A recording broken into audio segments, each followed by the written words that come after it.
আগামী সেপ্টেম্বর মাসে শুরু হতে যাচ্ছে জাতীয় ক্রিকেট লিগের এবারের আসর। আর এবার এই টুর্নামেন্টে আবারও খেলতে দেখা যাবে বাংলাদেশ ক্রিকেটের ৩ তারকা ক্রিকেটার তামিম ইকবাল, মুশফিকুর রহিম এবং মাহমুদুল্লাহ রিয়াদকে।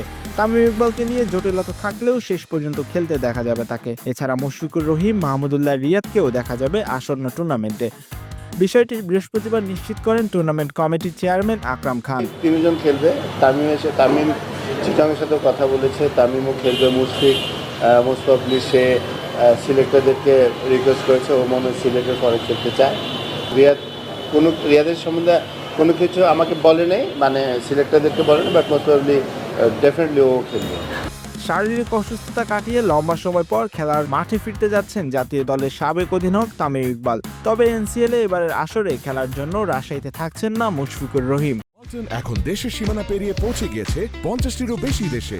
ওয়ালটন, ঘরে ঘরে বিশ্বজুড়ে। ইতিমধ্যেই সিলেট বিভাগের সঙ্গে যোগাযোগ করেছেন তিনি।